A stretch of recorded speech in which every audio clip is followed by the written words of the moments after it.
Bismillahirrahmanirrahim. Assalamualaikum warahmatullahi wabarakatuh. Innal hamdalillah nahmaduhu wa nasta'inuhu wa nastaghfiruh wa na'udzu billahi min shururi anfusina wa min sayyiati a'malina. Man yahdihillahu fala mudilla lahu wa man yudlil fala hadiya lahu.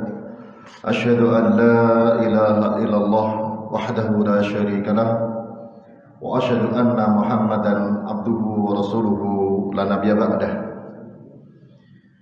Wassalatu wassalamu ala asyrafil anbiya'i wal mursalin wa ala alihi wa ashabihi wa man tabi'ahum bi ihsanin ila yaumiddin, amma ba'd.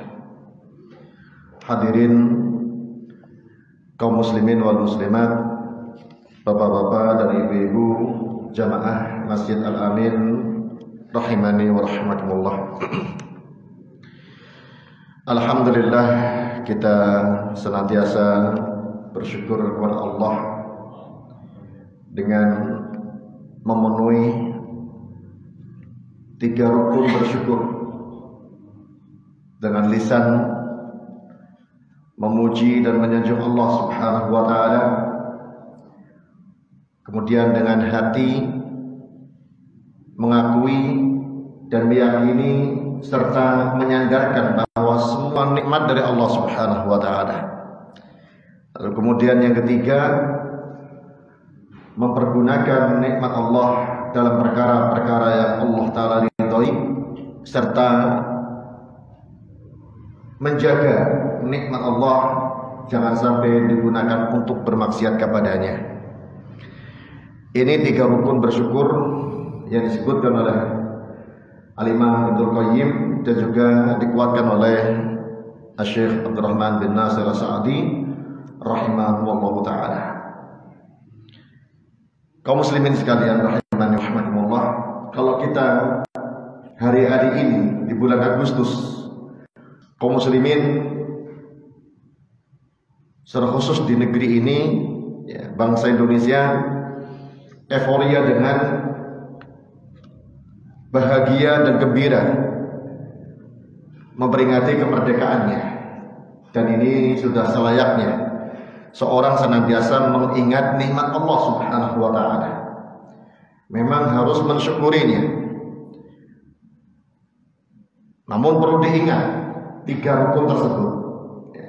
Ini yang harus senantiasa kita ingatkan kepada sesama kaum muslimin di negeri ini.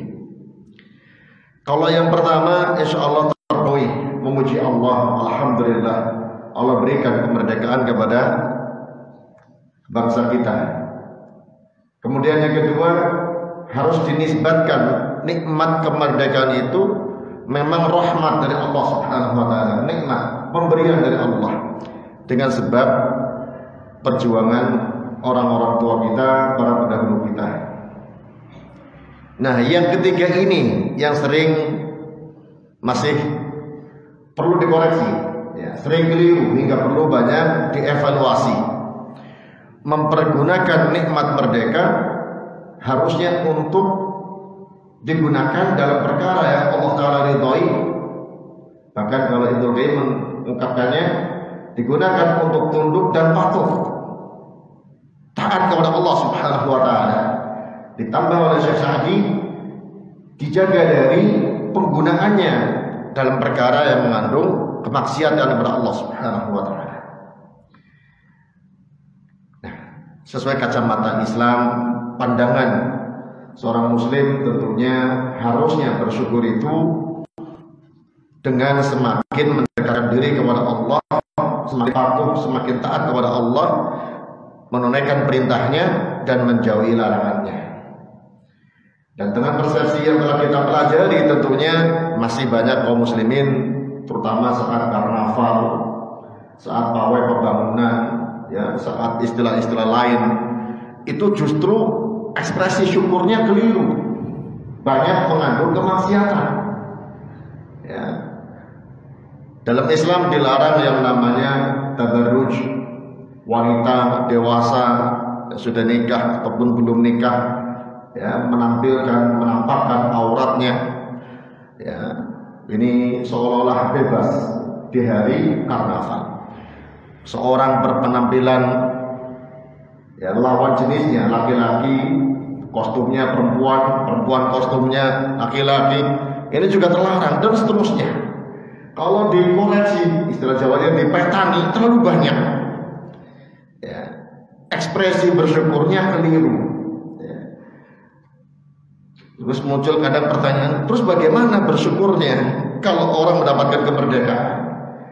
Sebagai seorang muslim tentunya menggunakan nikmat merdeka itu untuk semakin giat mendekatkan diri kepada Allah dengan ilmu yang bermanfaat, dengan amal soleh yang manfaatnya semakin luas untuk seluruh kaum muslimin. Hadirin sekalian rahimani wa rahimakumullah, sekadar mengingatkan apa yang memang terjadi di hari-hari ini. Kita masuk pembahasan kita dari kitab Riyadhus Shalihin, masih dalam bab husnul khuluq, akhlak yang baik. Setelah kita sebutkan ya, hadis-hadis Nabi SAW yang terkait dengan akhlak yang baik, pada kesempatan ini ingin saya semacam ringkaskan ya, tentang keutamaan atau keistimewaan akhlak yang baik. Dan tentunya keistimewaan itu menempel pada orang-orang yang memiliki akhlak yang baik. Yang pertama, akhlak yang baik ini termasuk pertanda kuatnya keimanan seseorang. Nabi SAW sudah kita bawakan hadisnya pada kesempatan yang lalu. Dalam hadis yang berasal dari sahabat Abu Hurairah radhiyallahu anhu, Rasulullah sallallahu alaihi wasallam mengatakan, "Akmalul mu'minina imanan ahsanuhum khuluqan." Seorang mukmin yang paling sempurna imannya adalah yang paling baik akhlaknya. Ini menunjukkan bahwa orang yang berakhlak baik memiliki keistimewaan, yaitu pertanda keimanannya kuat. Semakin baik akhlaknya, semakin baik pula imannya. Dan sebaliknya, orang yang berakhlak jelek pertanda merosotnya keimanan. Maka jangan disepelekan yang namanya masalah akhlak ini. Kemudian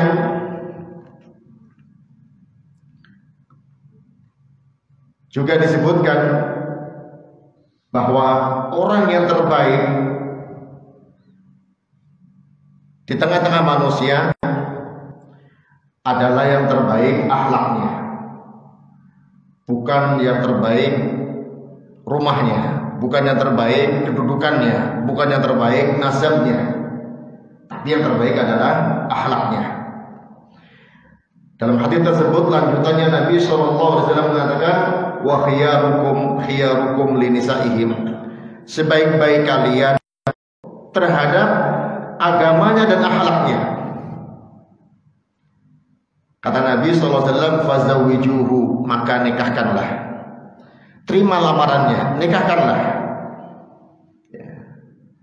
Nabi SAW memberikan kriteria calon mantu yang baik itu bukan yang sarjana S1 apa S2 apa S3, bukan yang sudah punya pekerjaan tetap PNS misalnya, atau anggota TNI atau anggota Polri misalnya, bukan penghasilannya sebulan sekian.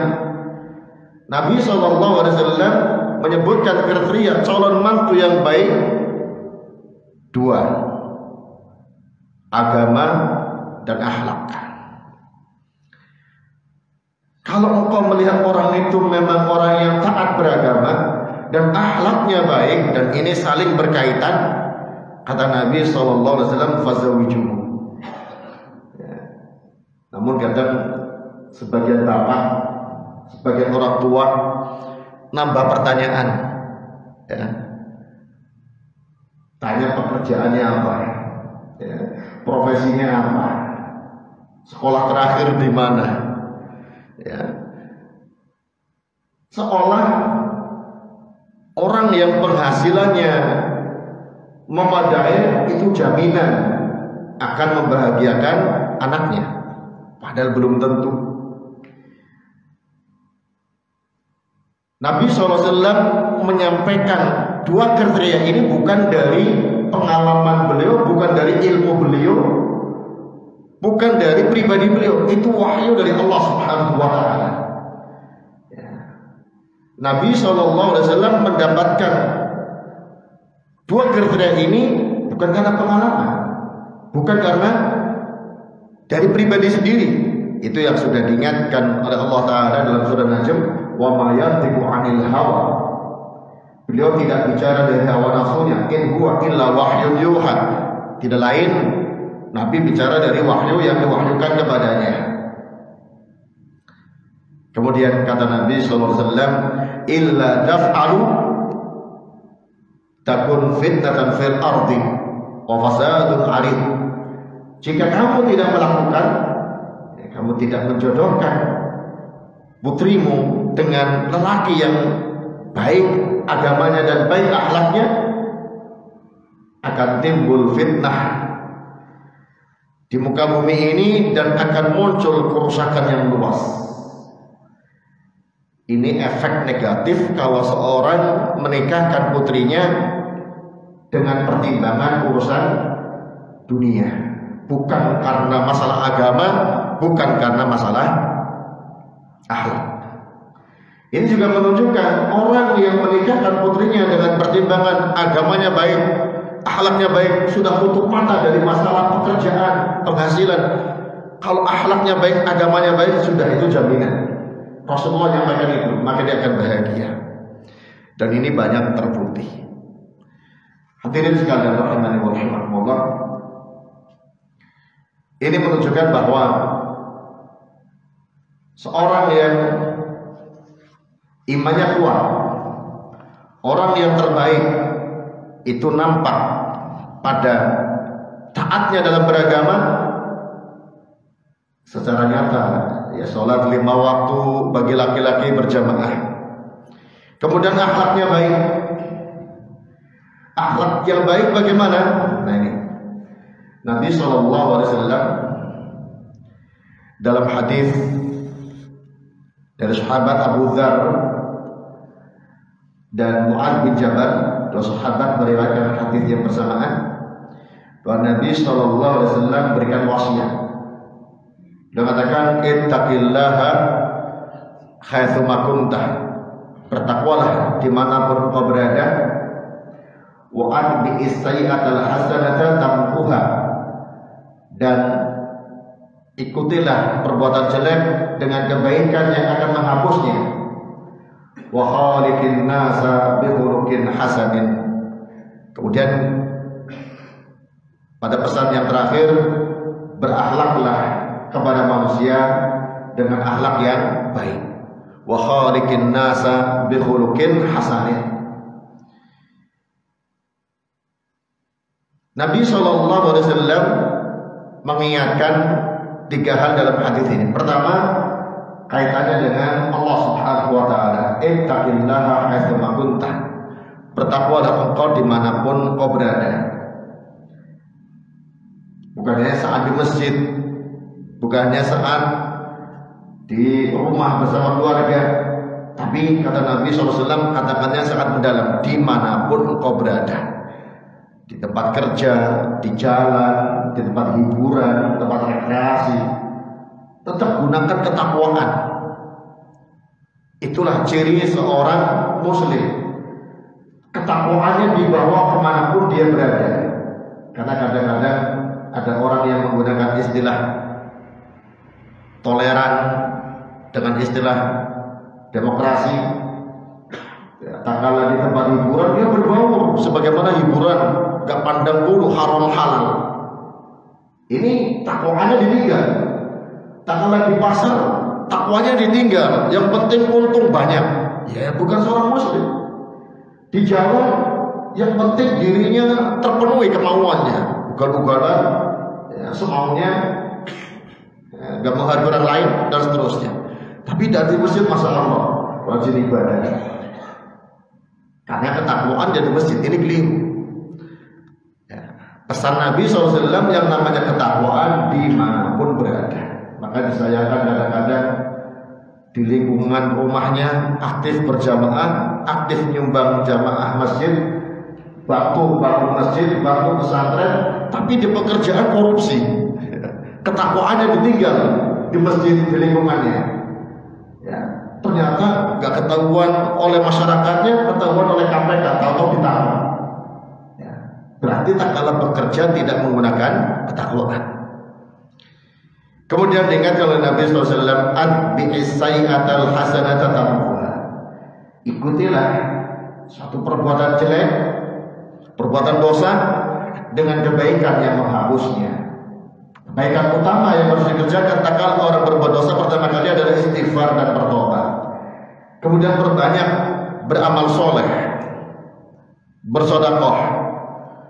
Tak kalah orang jatuh dalam perbuatan dosa, perbuatan baik yang pertama kali menghapusnya adalah istighfar dan bertobat. Kemudian amal soleh yang lainnya.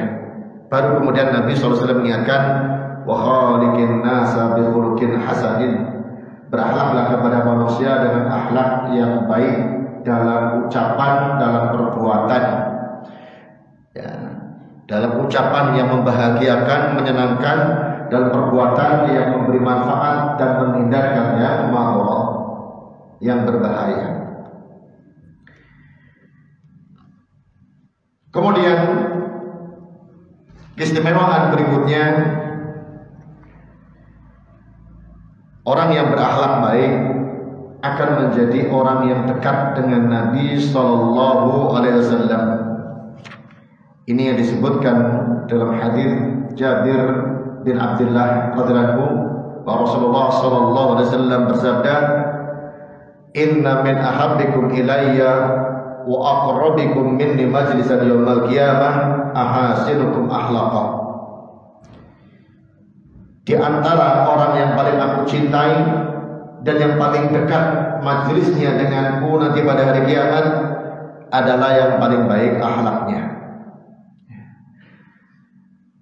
Dekat dengan Nabi SAW walaupun masa hidupnya berjauhan.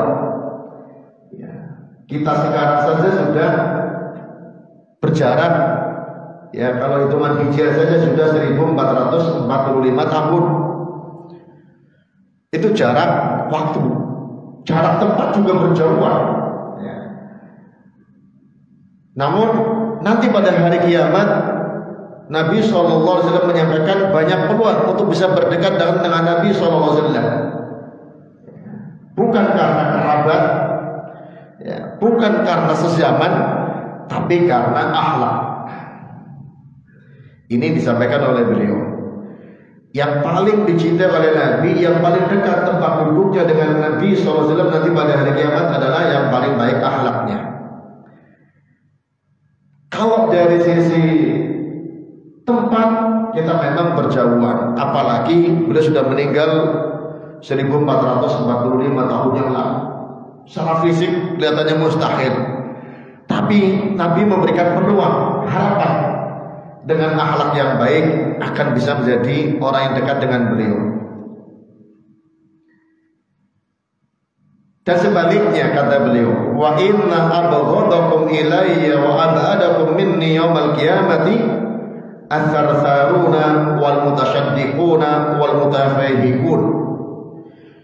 Orang yang paling aku benci dan orang yang paling jauh tempat duduknya dariku nanti pada hari kiamat ada 3 kriteria disebutkan dalam hadis ini. As-sarsarun, sarsarun ini cerewet, ya.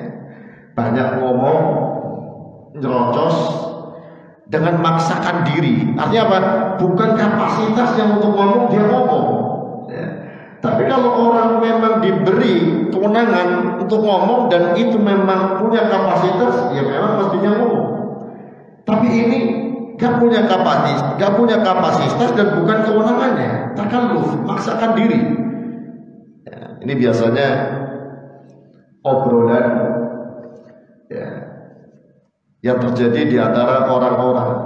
Cerita, ada yang paling banyak bercerita, padahal sumbernya ngawur bisa jadi. Ya. Padahal bisa jadi terkait dengan al-haq dan al-batil. Apalagi kalau kemudian maju ke depan, tampil di hadapan orang banyak. Apakah disuruh kemudian dia mau, ataukah menyodorkan namanya untuk bisa tampil?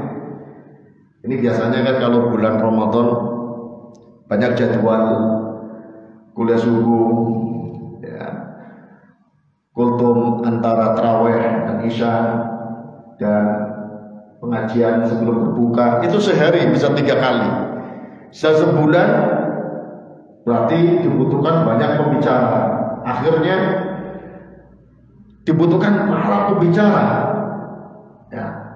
Orang yang hanya mungkin karena dia sebagai orang yang terpelajar disuruh untuk bicara, padahal bukan bidangnya. Ini yang dikhawatirkan masuk pada as-sarsarun, katsirul kalam takallufan, banyak bicara padahal memaksakan diri, bukan bidangnya, bukan kapasitasnya untuk bicara. Makanya kadang kita jumpai ada guru di SMK mengajarnya matematik, di lingkungannya karena dia aktif berjamaah dicantumkan sebagai pengisi kultum, ya, untuk ikut bicara di bulan Ramadan. Ya, karena nggak punya basic ilmu agamanya, akhirnya ya mengait-ngaitkan ilmu matematik dengan agama. Ini yang pernah saya jumpai ada salah penceramah seperti itu. Kemudian yang kedua, al-mutasyaddiqun. Al-mutasyaddiqun ini disebutkan oleh Imam Nawawi rahimahullah ta'ala, maknanya al-mutatawilu ala nasi bi kalamihi, sok nimbrung ke dalam pembicaraan orang lain. Ya, bahasa kitanya apa? Ya, orang yang diajak bicara tiba-tiba nimbrung. Dalam bahasa Arab namanya al-mutatawil ala nasi bi kalamihi. Gak diminta bicara, dia bicara, walaupun bisa jadi benar yang disampaikan, padahal tidak diminta. Nah, ini namanya dalam bahasa Arab al-mutatawil. Kalau dalam bahasa dalam hadis Nabi al-mutasyaddiqun. Wal mutafaqihun, yang ketiga orang yang sombong. Al-mutakabbirun, yakni orang yang sombong. Rasulullah SAW menyebutkan 3 kriteria ini termasuk akhlak yang jelek. Efek negatifnya dibenci oleh Rasulullah SAW dan jauh tempat duduknya dari Nabi Muhammad SAW. 2 hal ini kaitannya dengan pembicaraan. Yang pertama, cerewet, suka bicara, ya, padahal bisa jadi tidak diminta. Yang kedua, orang yang suka nimbrung ke urusan orang lain. Kemudian yang ketiga, sombong. Sombong bisa dengan perkataan, bisa dengan perbuatan. Sombong juga bermakna menolak kebenaran dan melecehkan orang lain. Hadirin sekalian, Bapak dan Ibu rahimani wa rahimakumullah, akhlak yang baik ini mengantarkan seorang nanti pada hari kiamat ke tempat yang dekat dengan Nabi SAW dan mendatangkan kecintaan beliau, dan sebaliknya menjauhkan dari tempat beliau dan menjadi orang yang dibenci oleh Nabi Muhammad SAW. Hadis-hadis seperti ini mestinya sering didengungkan oleh kita agar senantiasa terngiang-ngiang hingga kita menjaga diri dari akhlak-akhlak yang jelek dan termotivasi untuk menjadi orang yang berakhlak baik. Kemudian yang berikutnya, Nabi SAW menyebutkan bahwa akhlak yang baik ini sebagai amalan yang paling berat timbangannya nanti pada hari kiamat. Ini juga sudah pernah kita sebutkan hadisnya.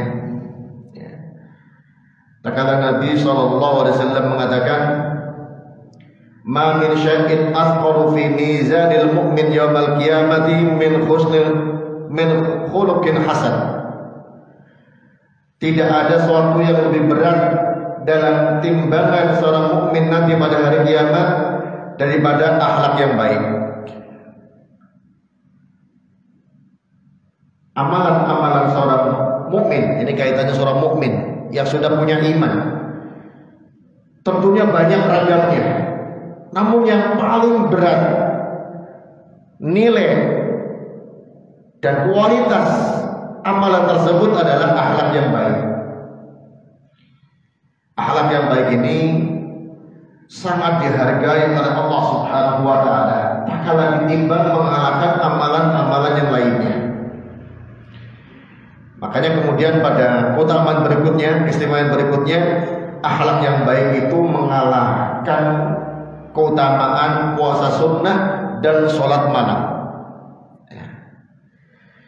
Nabi SAW, ini juga sudah pernah kita baca kemarin hadisnya. Dalam hadis Aisyah radhiyallahu anha, beliau mengatakan, "Sami'tu Rasulullah sallallahu alaihi wasallam yaqul." Kata Aisyah radhiyallahu anha, aku mendengar Rasulullah sallallahu alaihi wasallam bersabda, "Innal mu'mina la yudrika bi husni khuluqihi darajata as-sha'imi al-qa'imi." Rawahu Daud. Seorang mukmin bisa meraih derajat orang puasa yang juga menunaikan sholat malam dengan akhlaknya yang baik. Kadang ada orang yang memang kelebihannya dalam beramal soleh dengan puasa sunnahnya. Ada yang punya keutamaan dengan sholat malamnya. Ada yang punya keistimewaan lebih unggul lagi dengan akhlaknya yang baik. Akhlak yang baik, sebagaimana kita pernah sebutkan di awal pembahasan tentang akhlak ini, bisa jadi dengan kedermawanannya, bisa jadi dengan menahan diri untuk tidak nyakiti orang lain, bisa jadi dengan tidak membalas tindakan orang lain yang menyakitinya, jadi orang yang pemaaf. Walaupun bisa jadi dia sedikit sholat malamnya, sedikit puasa sunnahnya, tapi akhlaknya luar biasa. Makanya orang seperti ini keutamaannya bisa mengungguli keutamaan orang yang banyak puasa sunnah dan banyak melakukan sholat malam. Hingga Nabi SAW dalam hadis Abu Hurairah radhiyallahu anhu, beliau ditanya tentang seorang wanita, "Inna fulana tusallil laila wa tasuman nahar." Kata orang yang menyampaikan kepada beliau, ada seorang wanita, dia gemar sholat malam dan gemar puasa di siang hari. Namun sayang, wa fi lisaniha syai'un yu'dhi jiranaha. Namun lisannya itu suka nyakiti tetangganya. Ya. Apa komentar Nabi SAW tentang wanita ini? La khaira fiha. Gak ada kebaikan padanya. Karena apa? Mengganggu tetangga. Ini bisa menjadi sebab rontoknya amal soleh dia. Sampai Nabi SAW mengatakan, la khaira fiha, hiya finnar. Gak ada kebaikan bagi dia nanti dalam neraka. Wakilalah. Kemudian Nabi SAW juga ditanya tentang wanita lain, wanita yang tusallil maktubah wa tasuma Ramadan. Dia ini sholatnya yang wajib saja 5 waktu, puasanya Ramadan gak banyak, sedekahnya juga sedikit. Namun apa? Kelebihannya laisa laha syai'un wa la tu'dhi ahadan. Dia bukan orang yang kaya, tapi menjaga lisannya, tidak menyakiti siapapun. Kata Nabi SAW, hiya fil jannah, dia dalam surga. Karena akhlak yang baik dengan tidak menyakiti orang lain, ya berarti membuat orang lain nyaman, membuat orang lain merasa tentram. Ini sebagaimana hadis tadi, aqallu mizanil mukmin, seberat-berat timbangan amalan seorang mukmin. Tentunya apalagi kalau sudah akhlaknya baik, ditambah puasa sunnah dan sholat malam, lebih banyak lagi tentu keutamaannya. Ini hanya untuk mengingatkan, kalau orang mukmin mesti berakhlak baik dengan tidak mengganggu orang lain, apalagi dia sudah melakukan yang sunnah, puasa sunnah, sholat sunnah, semakin memperindah akhlaknya. Kalau di hadapan Allah dia sudah memperbanyak pahala, mestinya semakin banyak manfaatnya untuk manusia dan semakin minim madaratnya untuk manusia. Jangan sampai orang hanya berbangga dengan nilai pahala di sisi Allah, tapi jelek perilakunya kepada manusia. Ini yang harus diingat. Adanya hadis muflis, hadis tentang orang yang bangkrut, ya. Maka kalau orang berakhlak baik di dunia, dia akan selamat dari kebangkrutan nanti pada hari kiamat, ya. Dalam hadis Abu Hurairah radhiyallahu anhu juga, Nabi SAW pernah menyampaikan dengan metode bertanya kepada para sahabat, atadruna manil muflis, apakah kalian tahu siapa orang yang bangkrut?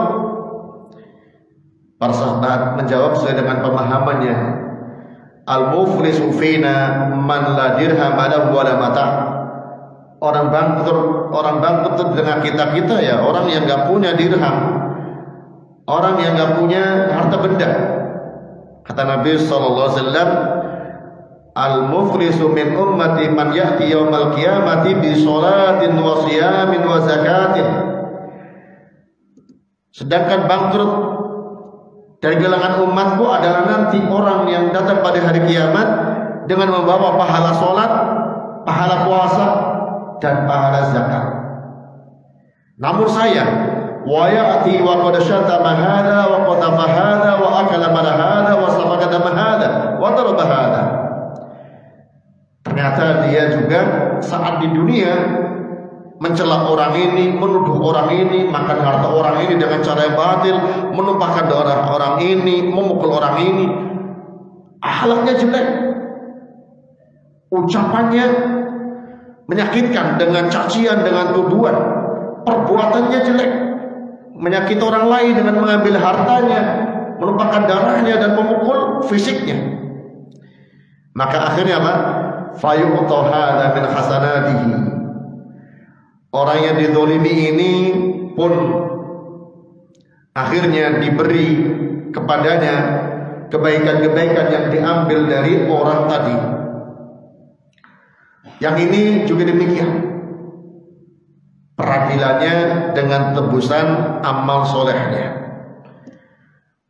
Kalau pahala kebaikannya sudah habis, sementara orang dizalimi masih banyak yang menuntut kepadanya, masih ada yang menuntut lagi, maka orang yang menuntut itu gak kebagian pahala kebaikannya, karena orang tadi sudah kehabisan. Tapi dia juga punya dosa untuk dunia, diambil dosa-dosanya ditimpakan kepada orang tersebut. Wal'iyadzubillah. Akhirnya orang tersebut yang bangkrut ditimpakan, dicampakkan ke dalam neraka. Ini hadis yang sahih di Imam Muslim.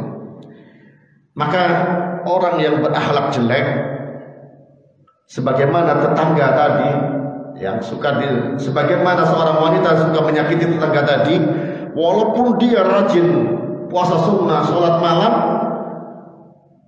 endingnya wal'iyadzubillah nanti masuk neraka karena bangkrut. Sudah masuk isya, monggo muadzin. Al-muadzin.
Hadirin sekalian, Bapak-bapak dan Ibu-ibu, rahimani wa rahimakumullah.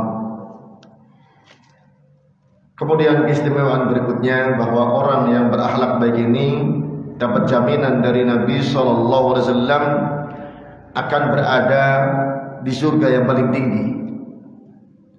Bukan hanya masuk surga, tapi dalam surga yang paling tinggi. Dalam hadis Abu Umamah Al-Bahili radhiyallahu anhu, beliau mengatakan Rasulullah SAW bersabda, "Ana za'imun bi baitin fi rabadil jannati liman tarakal mirah." Kata Nabi SAW, saya menjamin suatu rumah di surga yang paling rendah bagi orang yang meninggalkan perdebatan meskipun dia berhak untuk melakukannya. Hadis ini mengandung pelajaran bahwa seorang yang tawadhu akan dimuliakan, diangkat oleh Allah Subhanahu wa taala. Meskipun dia punya peluang untuk menampilkan kemampuannya untuk berdebat, tapi dia tawadhu, tinggalkan perdebatan. Walaupun bisa jadi dia menang. Makanya kata Nabi SAW, wa in kana muhiqqan, meskipun dia berhak, tapi dia tinggalkan. Al-Mirah ini secara umum perdebatan kadang-kadang di rumah, ya, daripada ribut sudahlah saya ngalah, gak mau debat. Seorang suami kadang begitu, seorang istri juga kadang begitu, ngalah saja. Atau dalam perselisihan dengan tetangga, ribut debat dalam sesuatu hal, sudahlah ngalah saja. Jaga ukhuwah. Kalau diteruskan hanya merusak hati, hubungan dengan orang lain. Dengan kawan juga begitu. Makanya sekarang kan banyak permusuhan hanya efek dari perdebatan. Ya. Bahkan permusuhan ini menjalar sampai pada tindakan fisik. Pemukulan, pembunuhan awalnya karena perdebatan. Bahkan perpecahan yang lebih dahsyat, konflik besar awalnya karena perdebatan. Makanya orang yang meninggalkan perdebatan meskipun dia sebetulnya berhak melakukannya, itu kata Nabi SAW dijamin dalam surga, walaupun tingkatannya disebutkan fi rabatil jannah, tingkatan yang paling rendah. Wa bi baitin fi wasatil jannah liman tarakal kadzib. Dan aku jamin satu rumah di pertengahan surga bagi orang yang meninggalkan dusta. Apalagi orang yang punya kekuasaan. Seringkali dustanya itu banyak faktor pendukungnya dan tidak ketahuan oleh manusia. Tapi dia tinggalkan orang tua misalnya, seorang suami misalnya, bisa dia dusta, nggak ketahuan oleh manusia. Seorang pemimpin bisa jadi dia dusta, tapi dia tinggalkan dusta-dusta itu lillah, karena Allah, karena takut kepada Allah Subhanahu wa ta'ala. Maka dijamin oleh Rasulullah SAW akan berada fi wasatil jannah, di pertengahan surga. Wa bi baitin fi a'lal jannati liman hasuna khuluquh. Dan Nabi SAW menjamin satu rumah di surga paling tinggi bagi orang yang akhlaknya baik.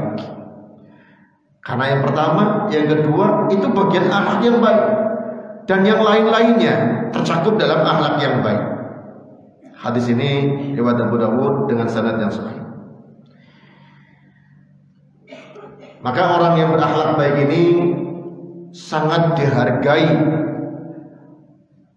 oleh Allah Subhanahu wa ta'ala melalui lisan Rasulullah sallallahu alaihi wasallam. Kemuliaannya diraih saat di dunia dan berlanjut sampai di akhirat.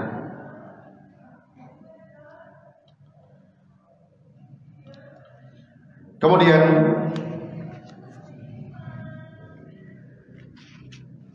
Nabi SAW juga menyampaikan bahwa akhlak yang baik ini sesuatu yang sangat istimewa. Dikatakan sebagai khairun minad dunya wa ma fiha, suatu kebaikan yang lebih baik daripada dunia serta yang ada di dalamnya.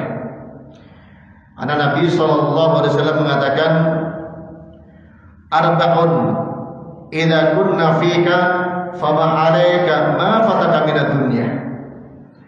Ada 4 perkara. Kalau 4 perkara itu ada pada kamu, maka tidak ada kerugian bagimu bila hilang dunia darimu. Fama 'alaika ma fataka minad dunya. Tidak ada kerugian bagimu kalaulah hilang dunia darimu. Yang pertama, hifdzu amanatin, menjaga amanah.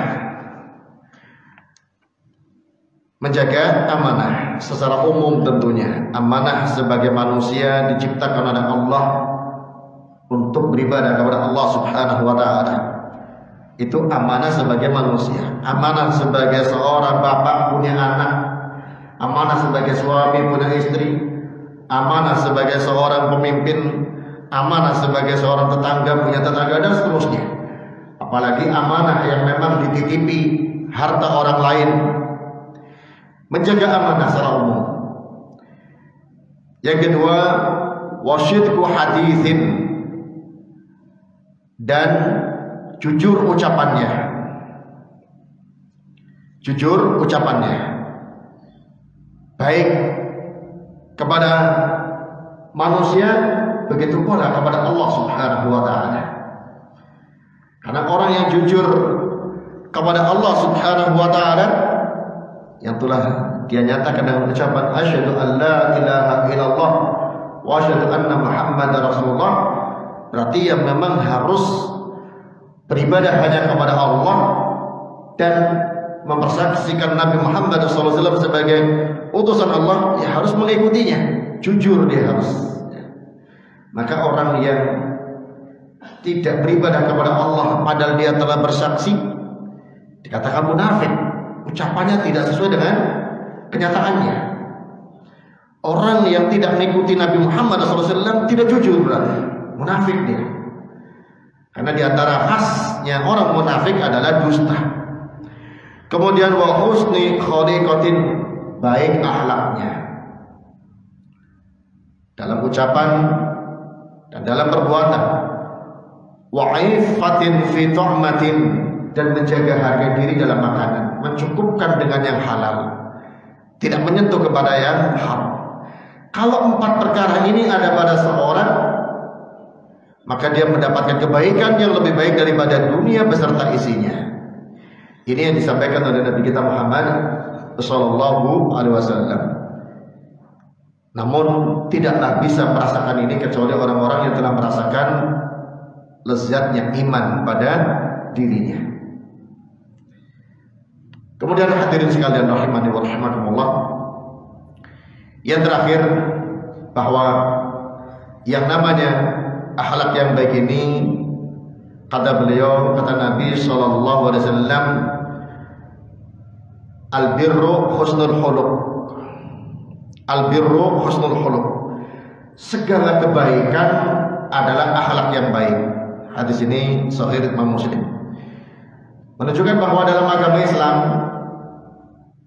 segala yang namanya kebajikan sesuai dengan agama Islam itu adalah akhlak yang baik. Walaupun terkadang dinilai oleh manusia akhlak yang tercela. Karena standar baik buruknya akhlak dalam agama kita pertama kali adalah tuntunan Al-Quran dan Sunnah Rasulullah Sallallahu Alaihi Wasallam. Itulah yang mendatangkan ridho Allah Subhanahu Wa Taala.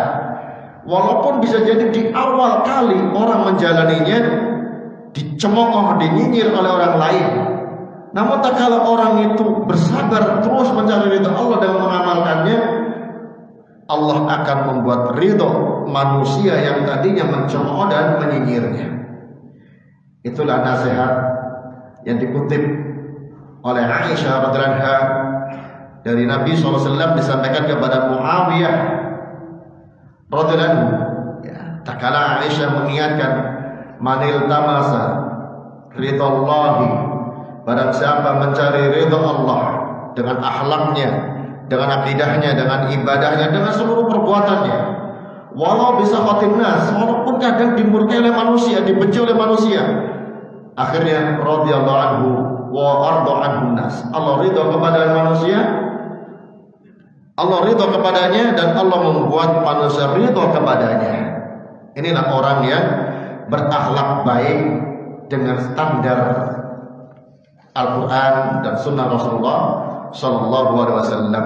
Ini insyaallah yang bisa kita sampaikan pada kesempatan malam hari ini. Semoga Allah Ta'ala berikan taufik kepada kita untuk mengamalkan ilmu yang sudah kita dapatkan, dan semoga Allah Ta'ala menumbuhkan kita untuk senantiasa terus belajar ilmu agama. Wallahu ta'ala a'lam bishawab. Subhanakallahumma wa bihamdik, asyhadu an la ilaha illa anta astaghfiruka wa atubu ilaik. Wassalamualaikum warahmatullahi wabarakatuh.